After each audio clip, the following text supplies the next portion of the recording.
thank you for coming on out. For those who don't know, you're at Bodman PLC. We're a law firm with offices across the state of Michigan, 150 attorneys in total. This is put on by our Emerging Companies and Venture Capital Group. And so, first and foremost, before I turn over to Ashley, I want to thank 10 Capital for coming in. She decided, instead of most of being in Texas where it's warm, to come up here and enjoy us in our beautiful winter weather. So thank you. Why did I want to make sure we got you guys in the room with them? So they do 2 events a month around the country like this, where they get the entrepreneurs that they work with, as well as the local investors to come together. And so that's what this is. That's what you're at. You're at a reverse pitch. She'll explain a little more what that means in a second. But we'll go ahead and do that. The other thing that I wanted to say is a big shout out to the team at Bodman that makes this possible. Somewhere in the room, from Joe to Michael to Jacob. Thank you, Ryan, for all the guys who helped make that possible. And we get to work with some of you guys. And so thank you. We want to thank you for being part of this ecosystem and for your constant support. So with that, the host of the hour, I'd like to welcome Ashley. Welcome to Michigan, welcome to Bodman, and welcome to the entrepreneur ecosystem. Thank you. I'd like to thank all of you guys for coming. We really appreciate you taking the time out of your busy schedules to be here. I'll go give you the rundown of what is going on today. You know us now. Our sponsors be Investable and Kiva. And then we are going to start with our investor reverse pitches. So some of the investors in the room are going to get up here and tell you guys what they're interested in investing in. Entrepreneurs, take notes. We're going to do entrepreneur presentations. Those are our clients of 10 Capital Network. And then we're going to have a couple keynotes. And then I'd like to invite you all to a happy hour after this, just for a thank you for taking your time out of your busy day. 10 Capital has been around for about a decade. We started as Texas Entrepreneurs Network, and then kind of grew too big for Texas, so we expanded nationally, and now we are known as 10 Capital Network. We help entrepreneurs raise funding with our network of over 8,000 investors. We do mailing campaigns and then these events as well. We go all across the U.S. Next week I'm going to be in San Francisco. There's Chicago, all big cities. So if you'd like to learn more about 10 Capital, I'm happy to talk to you about it. But I think we can go ahead and get started with our investor reverse pitches. Real quick before you go back, you guys have raised how much money since you guys started doing this for your company? Our clients have collectively raised over $644 million. Mm-hmm. So not bad. So now you guys see why I wanted to get them up here. They need to be doing more with us. So thank you for all that you guys are doing. So real quick, I'm going to go around, and basically what this is 1 to 2 minutes. You simply talk about what you guys do. Part of it is so the 9 companies. So we have 9 companies here who are not from Michigan, who came here to pitch to the ecosystem here. So to talk with them and at least share with them, and then for those people in the room who don't know who you are, probably a good chance. This mic is not going to reach, so we're just going to probably have to have you come up. Sorry. And Jonathan, you want to go first? If you don't want to, I can keep talking. I'll go first. I appreciate it. You're the first one on the list. Well, you or I was going to start with William next, so he's next. So. Sure. Hi, I'm Jonathan Goldstein. I'm a partner at Narrow Gauge Ventures, based in Ann Arbor, Michigan. I invest in early stage health tech, biotech, life science, mostly software, but I'll look at pretty much anything as long as it's not FDA regulated. Is FDA exempt the same thing as FDA not regulated? Yeah. Awesome. Will, you want to go next? So, William wasn't on the list, but I asked him, so thank you so much. Yeah, no problem. Bill Blake or William Blake. Yeah, I'm with Berengia. We are a Farmington Hills-based growth capital provider. We are investing in $90 million growth capital fund focused on investing in Midwest-based businesses. You can think of that as Big 10 states plus a few others. Depending on the sector, we feel we can do that at that revenue level. Given we're focused on a region, we're somewhat industry agnostic. We trend towards healthcare tech, healthcare generally, tech-enabled services, business services, consumer products. But we'll look at anything besides real estate or biopharmaceuticals. Pretty typical structure: convertible preferred, seek to lead or co-lead. We'll seek to take a board seat as well. And then if you look at our website, you're going to see a lot of the UK flag.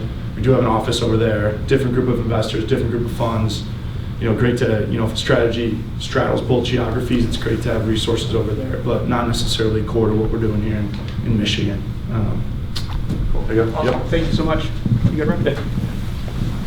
What pictures? Fantastic. I'm Rob Taylor. I'm with Atomic Honey. I'm a partner there. We're an advertising agency, which is kind of weird to be in a group of people full of money. But we're a traditional firm, but we also offer an investment model. So we have a venture capital arm that basically provides services for essentially sweat equity. So we provide services if you need a website or a TV commercial or something like that. We essentially develop the campaign, produce the work, and then earn some sort of equity in whatever the company is. Our target is emerging brands, challenger brands in mostly consumer packaged goods, though we've been fortunate enough to sign some distilleries lately, which I'm really big fan of. So everybody needs advertising to grow. At some point, your company hits that mark where you need to promote yourselves, and we're here to help do that. So if you guys have companies that need ad work or that might fit our model. Thank you so much. Thanks, Michael. And last but not least, Mr. Victor Simon, thank you so much for joining us today. Thank you for having me. Yeah. Victor Simon. This is our family office that we started in 2014 in Birmingham, Michigan, and we manage over $150 million. We are in energy, tech, and as well as into aerospace. Right now, we also are in real estate. We've got Fund 1, Fund 2. We just started Fund 3 into real estate. On the growth deals that we do, we invest into, we like to get into, we still stay in the energy and aerospace. We're just currently right now investing into Carolina, into submarine. U.S. is trying to build over $50 billion of submarines. Recently they approved, and we just got involved into that recently. Cool. Happy to answer any questions that you may have. Thanks for having me. Thanks so much for having me. You're welcome. Appreciate it. Pleasure. Turn it over to you now. Okay. All right. All right. So now we will go ahead and start with our entrepreneur presentations. We're going to start with Henry Letterman with Connect. All right, and just this button to Thank you. It's great to be here. So you're in a steel building, most likely, where it's disruptive software as a service. And in a steel building where two pieces of steel come together, the joint gets engineered, which is what we do. We engineer the joint and we place it in a 3D model. That is the beginning of the drawings going to a steel fabricator for fabrication. So as a quick understanding, if conventionally right now something takes 12 weeks to do, we do it in 1 hour. If it takes 6 months, we do it in 2 to 3 hours. So it's extraordinarily fast, and it also optimizes the joints to reduce the cost.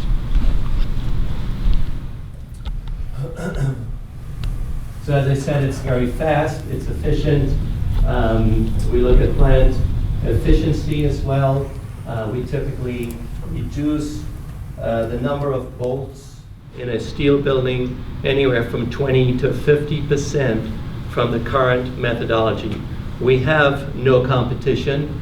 As I said, this is a disruptive process, software as a service. Where, just before I talk about that, the product is in use across the United States. We're being used in 3 60-story buildings in New York City, Kansas City Airport. We're being used on the JFK expansion that's coming up this year. It's a proven technology that is in the growth cycle. As you note, I'm the sort of the industry expert. I've been in the industry actually 47 years. Worked on the World Trade Center Memorial Museum, many 60-story buildings. So I bring that practical knowledge. Jeff Sharp is, actually Jeff Hauster have grown several companies. So I was introduced to them and asked them to help me grow the company because, you know, I know how to do steel work. And Jeff Hauster has worked with Fortune 500 companies. He's actually quite brilliant, and he's the one that has created the whole infrastructure and the whole process in the cloud-based engineering. It actually is a very, very simple technology to use. What we've discovered is the mindset of folks takes a little bit of getting used to because they're not used to a technology, especially on a cloud-based. So we've built it for scalability to be a world leader in this part of it. We currently do United States code because we have to do the code for each country. Canada is going to happen this year. We're already doing some work in the Middle East, and so we'll just continue to expand. One of the important things for you to know is that Nucor Steel invested in us last year. They took a pretty good position, and Nucor Steel is a major steel producer. They're a $24 billion sales company. It seemed an odd thing to happen, but their interest was to further the steel industry, which everyone recognizes our software does, including the Industry Institute, who recognizes and talks about us promoting their initiative for steel to erect 50% less time by the year 2025. So I'm very happy to be here. Thank you, and look forward to hearing everybody else.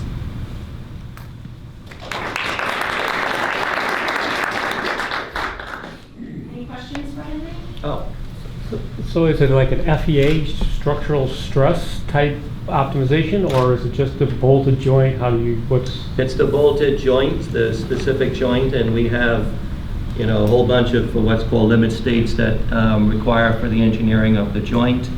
And interestingly enough, I mean, the field is so behind in technology that we've really almost radicalized how the joint is engineered.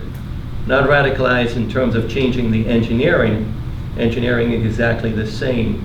But because we just changed the vertical spacing of bolts, we're able to reduce the bolts considerably. We're also able to better understand and provide what we call analytics, so that the shop plant will actually have a window into what they're going to get in the shop, something that has never been possible before. So analytics is one of the ways we are bringing extraordinary early data for the enhancement and the benefit of the job. Who are your customers? So our customers are primarily steel fabricators across the country, but there's also a couple trends happening. A couple of, in New York City, the engineers who designed the buildings are in this nascent growth of delivering a steel digital model with our connections in it. And so we have several of those clients as well. And that seems to be a trend that I think will continue quite a bit, and we're going to help push. But primarily steel fabricators and some of the drafting firms that work for them. you say that you're a leader. Is this proprietary IP protected? We do have a patent. That's correct. Our patent is for the iterative process that we use to achieve the efficiencies and the optimizations that we have created with the software. Yeah, it's unusual to actually receive a patent when you really think about it, but we had support on how to write it, how to prepare it with Nucor Steel's legal offering, and we did succeed, so it was pretty exciting. All right, thank you. All right, thank you.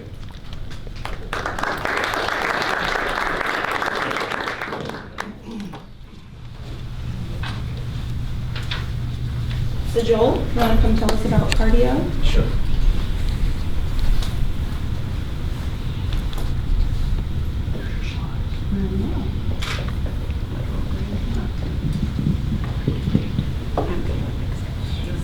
Sure.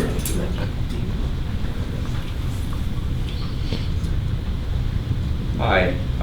Cardio is a touchless cardiac sensor, which means we can read your heart rate, respiratory rate without you wearing any wearables.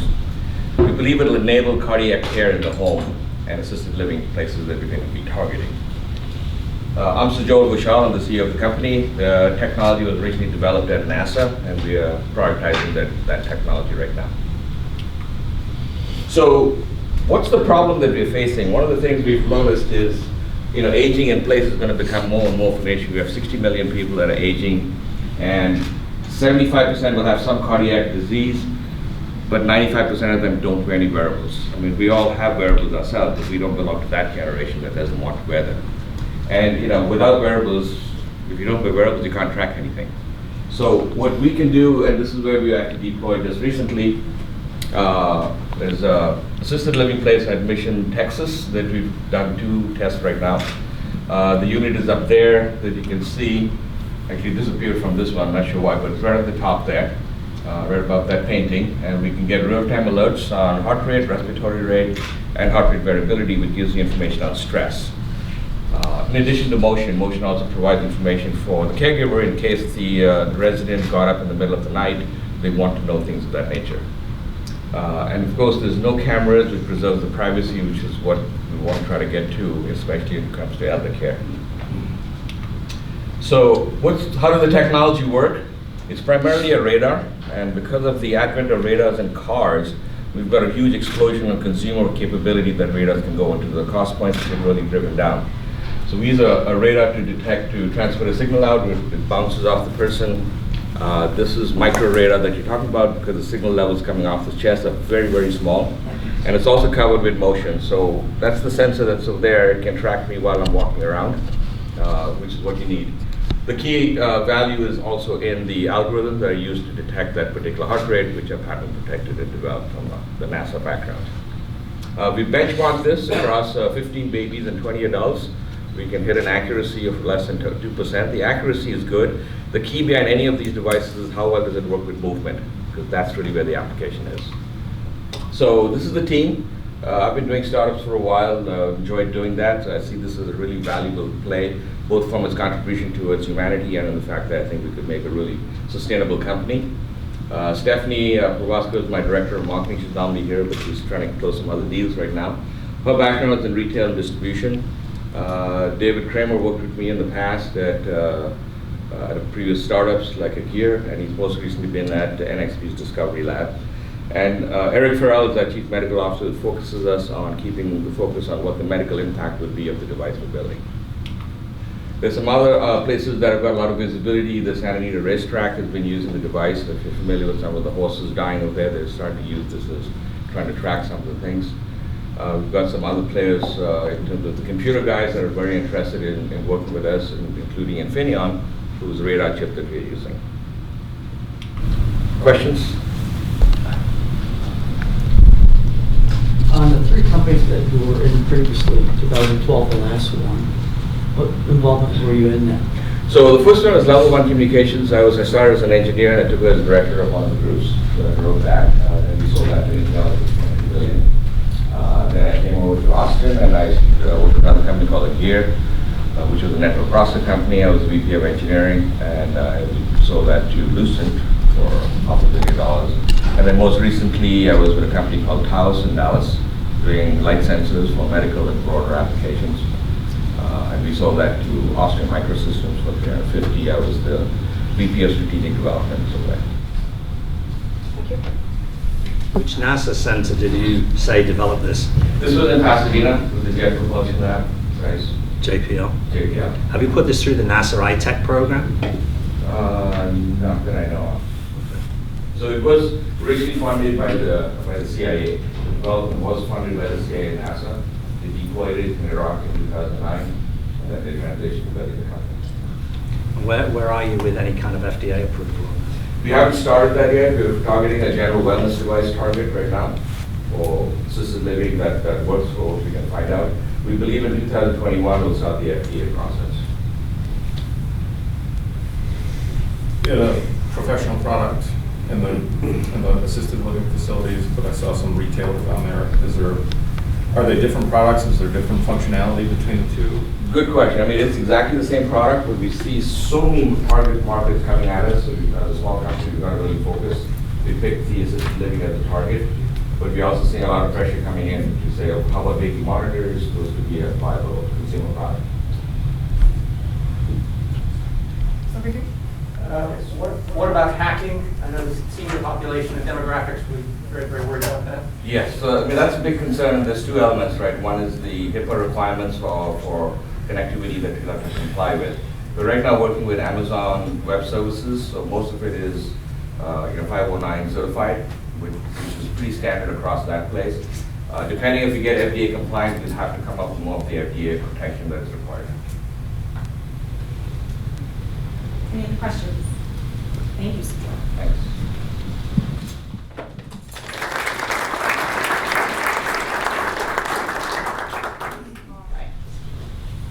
Up next is Richard Godwin with Starbridge VC.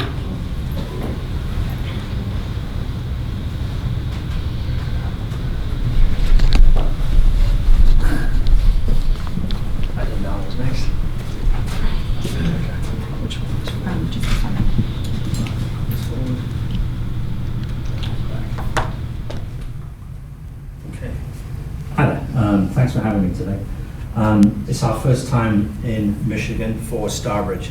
Starbridge VC, and we're at both sides of the table. We invest, but we're also always raising money, as I'm sure you all know. Our shtick, our concentration, where we put our thoughts and concentration of investment, is in the space business. There we go, back a bit. We started about 3 years ago. We're a small fund. We did fundraise 1. We're now in fundraise 2. We have quite a eclectic background. We've got my financial people. Stephen is the one who the founder is. He runs 2 hedge funds. He's a savant when it comes to financial due diligence. Mike is our COO. He used to run a rocket company. Scott Livingston is our broker in New York. He's our for high-level coverage of the SEC, etc. And we have these other general partners and venture partners. Me, for my sins, I was friends with Elon Musk before he made rockets. And so I went to work with Elon at SpaceX for a while. We're looking at different types of business models for different types of spacecraft, some of which are flying right now to the space station. And you might think space, expensive, it's very difficult to do. Yeah, I'd agree. Prices are coming down big time. And the thing is when you're keeping humans alive in space, it's everything. It's not just rockets, the satellites and communications, it's medical, it's biotech, it's water cleansing, everything you can think about to keep people alive in space. So out of that, there's an awful lot of technology that I get first look at, because one of the other things I do is I judge new technologies for NASA. So we put out a challenge from NASA. This is what I was asking about NASA ITech. And we get a lot of proposals come in. The NASA CTOs whittle them down until we get to the last 10. And then every couple of months, we have a judging contest for the last 10. 2 weeks ago, it was at the CES show in Las Vegas. Next month, it's in Tampa. So, if you see NASA ITech, you'll see first look at some of these incredible new technologies that have been developed for use in the space program. But what I do is I look at them and say, okay, I know that I can use that in space, but what can I do with that down here on the ground? Can I put that into a global marketplace? Does it fit? Does it match? And so far, we've invested in, these are just a few of the companies we've invested in. The top one is a new aluminum air battery. I was just explaining to the gentleman before. Lithium ion, great, fantastic. 250 watt hours per kilogram. I have 2,000 watt hours per kilogram.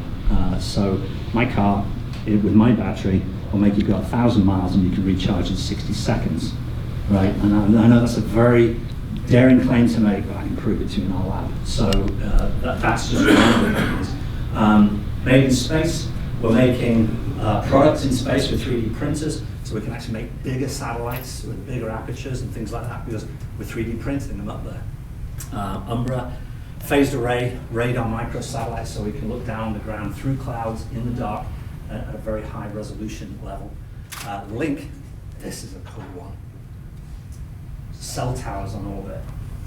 So I can get you, once we've put up 3 satellites already, I can get you SMS to your cell phone without any other type of equipment, and you can send a text. It's not voice, it's not broadband, but it's a text anywhere on the planet when the satellite goes overhead. So, you might be out stuck in a mountain somewhere, you're still not out of range just with your ordinary cell phone.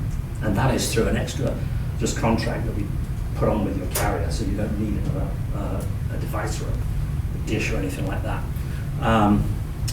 We've got another one, which is not Axiom. Yeah, Axiom, private space station. The guys who built the real space station are building a private one. It'll be a lot cheaper. It'll be a lot more commercial friendly, a lot easier to get access to.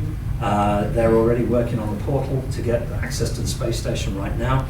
They're open for business. They're already training astronauts. So on the basis of the investments we've made already, we're at about 2.5x in 18 months, and that's based on subsequent rounds that are oversubscribed for fair market value. So my question is, I sometimes ask people, when you look, this is the size of the space industry 2 years ago. Morgan Stanley and Bank of America have made these kind of predictions. So, SpaceX, where I used to work, has become one of the most valuable private companies. But launch is only a very small, tiny sliver of this huge industry which is growing, and where we see huge opportunities for growth right across the spectrum. And I put it like this. In 1993, did any of you invest in internet companies? If you invested in Yahoo or Amazon, good for you. If you invested in pets.com or furniture.com, condolences. What was the difference? Due diligence and somebody who actually knew what the technical aspects of it. We have enough technical nous because we've been involved in the space industry for decades, and we know the players, we know the people, we know what's real, we know what's warp drive. You see a lot of things, warp drive goes here, no it doesn't. We know what works. It's a really exciting area to be involved in. It's open, it's not, like I said, rockets and satellites, it's everything. It's like cellular, some of the technology we see in the med field, biotech, everything that is needed to keep people alive in space, and it's some of these ideas have huge potential down in global markets. So we're Starbridge, we think we're doing pretty well, and we're delighted to be here. Thank you very much. Thank you. Thank you.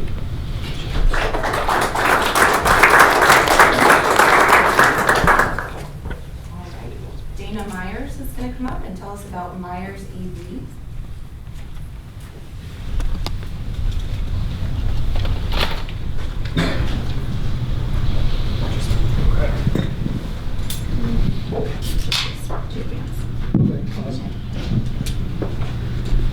Good afternoon. As you're sitting there listening to me, looking for an awesome investment, excuse me, the more you hear about Myers EV, the more excited you'll be, because we are perfectly positioned to be a profitable unicorn by making a sub $20,000 mass market affordable commuter car 4.2 in tandem that charges from standard 110 outlets. You'll probably say, Dana, why should we believe that you can do this? I invented a process that netted $10 million in its first year of operation. I have 2 startups that sold to public companies. I put together a team where we built and sold 3-wheel highway legal electric vehicles to get an understanding of the EV market. And now our chief engineer that we brought on has built 20 different 4-wheel vehicles, gas and electric. These are some of the ones that he's done. The other thing that deep down that people say is, Dana, do you not know that in the last 70 years, maybe only one person has ever started a car company and gotten to success? And yes, so what are you doing different than everybody else is doing? Number one, we're building a new kind of a car that Big Auto and Tesla and nobody's going after. We're going at the low end of the market. Secondly, we're utilizing the 80-20 principle. We're building an electric car for the 80% of driving that is commuting and local trips. And that enables us to have a lithium battery cost of less than $3,500 per car. Lastly, we're using composites to make our vehicle, which enables us, for example, to make our chassis in two pieces. This is our three-wheel vehicle, but you can see the chassis is made in two pieces. Greatly simplifies the manufacturing process. Now, this is a small car, and the king of small cars is the Mini Cooper. Our car is somewhere between $17,000 and $7,000 less expensive than the Mini Cooper when you consider the federal tax credit. Secondly, it uses $7,000 less dollars of fuel over 100,000 miles of driving, and it will help relieve congestion. It's also 61% less polluting than the average gas car. It's the ideal car for commuters, 109 million of whom commute by themselves, and it would put many of those in the faster HOV lanes. It's the perfect second car for the 65 million families in America that have 2 or more cars, and it's the lowest cost delivery / advertising type of vehicle. I said $60 million to get to profits and 1,000 vehicles per year. Of that $60 million, we need, that's divided up into basically 3 buckets. So as you look at investments, you can invest in any of 1,000 companies, but there's very few companies that you can invest that will really change the world. Driving a gasoline car is the most polluting thing most people do on a daily basis. And millions of people want to dump the pump and want to help save our planet. And they're just waiting for an affordable electric car to enable them to do that. Thank you.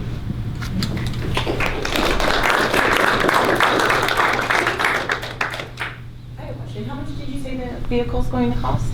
$19,995, under $20,000. Who's your target demographic and how large is that audience? So I'm going to answer it in 3 ways. Number one, 20 to 30% of consumers say that they want to buy electric cars, but they're not buying because they're too expensive and they're concerned about range and all that. So there's 20% out of 17 million right there. 65 million families. This is the ideal second car for people. So you got to have somebody who's got enough wealth to have more than 2 cars. Our target market to start with is going to be people in cities that have HOV lanes, because you get the added benefit of driving in the faster HOV lanes. And there's like 5 or 6 cities that add up to 10 million people. So that's what we're going. We also have a fleet opportunity we're going after, but I don't know if we can do that until we actually have cars on the road. So your rollout is planned on regional, not national rollout? Correct. That's the idea of the local micro factory, so we could just sell them and build them right there. Yes, sir. How many passenger car? Tandem seat. 190 million people commute by themselves every day, and so from the 3-wheel experience, we were building a 3-wheel vehicle that had 1 person, and so we just asked, we obviously sold a bunch of them, and we asked people and got feedback from people, and they said, I know we're driving by ourselves most of the time, but it would be nice to have room for the occasional passenger in the back. And personally, after driving a 3-wheel vehicle, I like the smallness, and you could put 2 of them in the lane. And so congestion is a big thing, and so we just thought if we kept it narrow, you could stagger them and perhaps help the congestion problem. All right, thank you.